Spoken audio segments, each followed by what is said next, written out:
வணக்கம் நேயர்களே. இன்றைய பதிவில் இன்னைக்கு எதை பற்றி நம்ம பார்க்க போகிறோம் அப்படின்னா, நாளை மார்கழி மாத வளர்பிறை அஷ்டமி திதியானது வருகிறது. இந்த அஷ்டமி திதியோடு ஒரு பயிற்சியும் சேர்ந்து வருகிறது. அந்த பயிற்சி என்ன, அந்த பயிற்சியால் ஏதாவது பாதிப்புகள் ஏற்படுமா, அந்த ஒரு பயிற்சியும் சேர்ந்து வருவதனால இந்த மார்கழி மாத வளர்பிறை அஷ்டமி திதி வழிபாடுகளை எப்படி செய்ய போகிறோம், அந்த வழிபாடுகளை எந்த நேரத்தில் செய்ய போகிறோம் அப்படிங்கிற ஒரு தெளிவான விளக்கத்தை தான் இந்த பதிவில் இன்னைக்கு நம்ம பார்க்க இருக்கோம்.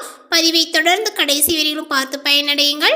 இந்த வீடியோவை பார்க்கறதுக்கு முன்னாடி நம்மளுடைய சேனலை இப்போதான் ஃபர்ஸ்ட் டைம் நீங்கள் விசிட் பண்ணுறீங்க அப்படின்னா நம்மளுடைய சேனலை இன்னும் சப்ஸ்கிரைப் பண்ணாமலே இருப்பீங்க, சப்ஸ்கிரைப் பண்ணிக்கிங்க. அப்படியே கூட இருக்க அந்த பெல்லைக்கானையும் கிளிக் பண்ணிக்கிங்க. அப்பொழுது தான் நான் தினந்தோறும் கொடுக்கக்கூடிய தகவல் அனைத்துமே உங்களுக்கு நோட்டிஃபிகேஷனாக வரும். அதையும் நீங்கள் பார்த்து பயனடையலாம். 1100 ரூபாய் மதிப்பு கொண்ட ஒரிஜினல் கருங்காலி மாலை தற்போது ஆஃபர் ப்ரைஸில் 900 ரூபாய்க்கு போயிட்டுருக்கு. இந்தியாவில் எங்கே இருந்தாலும் வீட்டிற்கே டெலிவரி செய்து தரப்படும். கான்டாக்ட் 88 70 10 75 27. இது ஒரிஜினலான உங்களுக்கு சந்தேகம் வரலாம். இதை தண்ணியில் போட்டவுடனே என்ன கலர் மாறும் அப்படிங்கிறத நாங்கள் மேலே காமிச்சிருக்கோம் பாருங்கள். மார்கழி மாதத்தில் வரக்கூடிய ஒவ்வொரு நாளுமே சிறப்பு வாய்ந்த ஒரு நாள்னே சொல்லப்படுது. அதிலும் கூடுதலாக அந்த நாட்களை மேலும் சிறப்பாக செய்ய சில விசேஷ திதிகளும் சேர்ந்து வந்தால் சொல்லவே வேண்டாம், ரெட்டிப்பு பலன்கள் நமக்கு கிடைக்குனே சொல்லலாம். அந்த வகையில் தான் நாளை மார்கழி 4வது நாளை சிறப்பாக மாற்ற வளர்பிறை அஷ்டமி திதியும் சேர்ந்து வந்திருக்கிறது. அது மட்டும் கிடையாதுங்க, அந்த அஷ்டமி திதியோடு சனி பெயர்ச்சியும் சேர்ந்து வந்திருக்கிறது. இந்த நாளில் நாம் செய்ய வேண்டிய வழிபாடுகள் என்ன அப்படிங்கிறத இப்போ நம்ம பார்த்து தெரிந்து கொள்ளலாம். அஷ்டமி திதியானது 19/12/2023 செவ்வாய்க்கிழமை மதியம், அதாவது இன்று மதியமே 3:51 மணிக்கு பிறக்கிறது. அடுத்த நாள் புதன்கிழமை மதியம் 1:34 வரை அஷ்டமி திதிகள் இருக்கிறது. சனி பயிற்சியானது 20/12/2023 புதன்கிழமை பயிற்சியாக இருக்கின்றன. ஆகவே நம்மளுடைய வாழ்வில் வளம் பெறவும் இந்த வளர்பிறை அஷ்டமி திதி வழிபாட்டை நம்ம செய்ய போகிறோம். சனி பகவான் பயிற்சியாக போகின்றார். அந்த பயிற்சியின் மூலம் நமக்கும் நம்மளுடைய குடும்பத்திற்கும் எந்த பாதிப்புகளும் ஏற்படக்கூடாது என்று வேண்டியும் இந்த கால பைரவரை நம்ம வழிபாடு செய்யலாம். காலத்தால் வரக்கூடிய பிரச்சனைகளை கட்டுப்படுத்தக்கூடிய சக்திகள் இந்த கால பைரவருக்கு உண்டு. கர்ம வினையினால உங்களை தொடரக்கூடிய பிரச்சனைகளை தவிர்க்கக்கூடிய சக்தியும் இந்த கால பைரவருக்கு உண்டு என்பது ஒரு குறிப்பிடத்தக்க ஒரு விஷயம். சரி, இப்பொழுது இந்த வழிபாட்டை எப்படி செய்யணுங்கிறத பார்த்துடலாம். செவ்வாய்க்கிழமை மாலை 4 மணிக்கு மேலாகவே பைரவருடைய சன்னிதானங்கள் இருக்கக்கூடிய ஆலயங்களில் சிறப்பு வழிபாடுகள் பூஜைகள் நடைபெறும். அதில் கலந்து கொள்ளுங்கள். செவ்வாய்க்கிழமை மாலை 2 மண் அகல் விளக்கில் நல்லெண்ணெயை ஊற்றி அதில் கொஞ்சமாக கருப்பு எள்ளை போட்டு பஞ்சுத்திரி போட்டு விளக்குகளை ஏற்றி பைரவருடைய சன்னதிக்கு முன்பாக வைத்து விடுங்கள். பைரவரின் முன்பு அமர்ந்து உங்களுடைய வாழ்க்கை மேலும் மேலும் முன்னேற்ற பாதையில் செல்ல வேண்டும், மேலும் மேலும் பணம் சம்பாதிக்க வேண்டும், வேலையில் ப்ரமோஷனும் கிடைக்க வேண்டும், படிப்பில் மேலே உயர்ந்து செல்ல வேண்டும், மேல் படிப்பு கிடைக்க வாய்ப்புகளும் கிடைக்க வேண்டும் என்று மாணவர்களும் வேண்டிக் கொள்ளலாம். இப்படி முன்னேற்றத்திற்கு தேவையான வேண்டுதலை இந்த வளர்பிறை அஷ்டமி திதியில பைரவரிடம் வைப்பதனால உங்களுடைய முன்னேற்றங்கள் பல மடங்கு அதிகரிக்கும் என்பது நம்பிக்கை.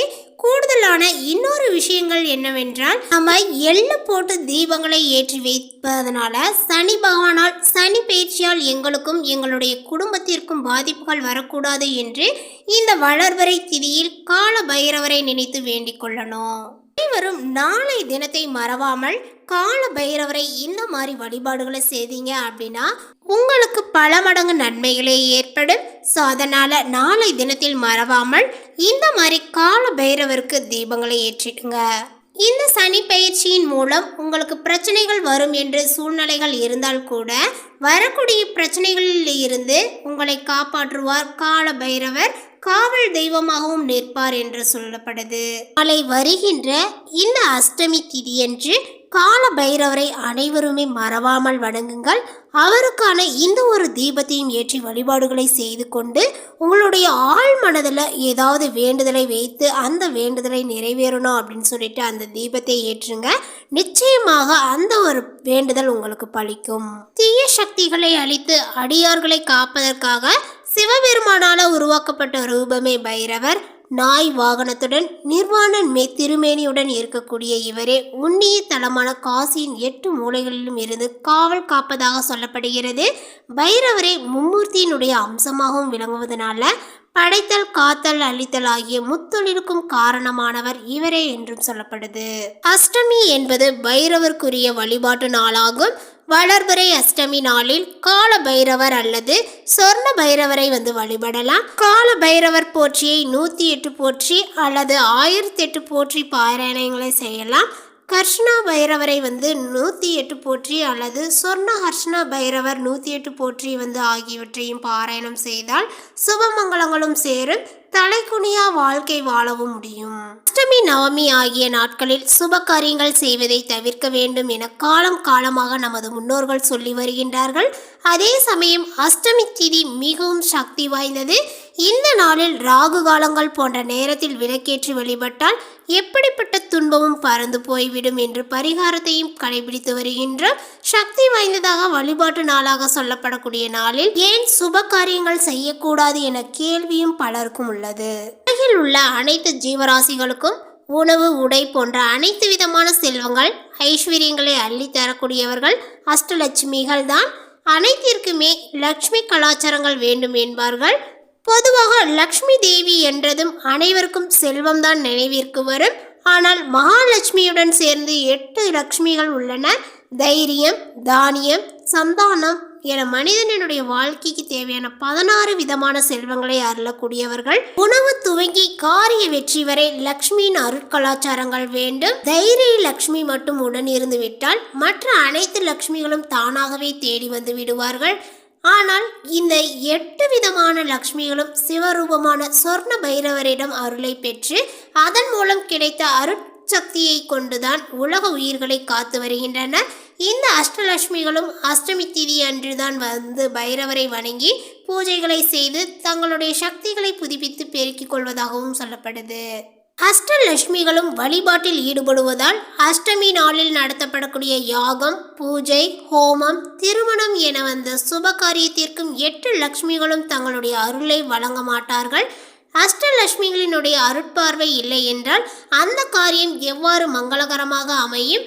அதனால்தான் அஷ்டமி திதியில் சுப காரியங்கள் செய்வதை தவிர்க்க வேண்டும் என்கின்றனர். அதோடு அஷ்டலட்சுமிகளே வழிபட்டு தங்களுடைய அருளை பெருக்கொள்ளும் பேரொருளாக விளங்கக்கூடிய பைரவரை நாமும் வழிபட்டால் நலம் பெறலாம் என புராணங்களும் சொல்லப்படுகின்றன.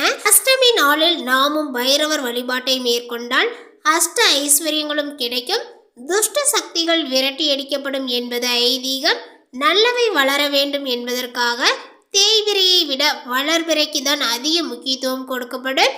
அத்தகைய வளர்பிறையில் வரக்கூடிய அஷ்டமி நாளில் பைரவரை வழிபட்டால் பாவங்கள், தீமைகள் அழிந்து நல்லவை எல்லாம் நமக்கு கிடைக்கும்.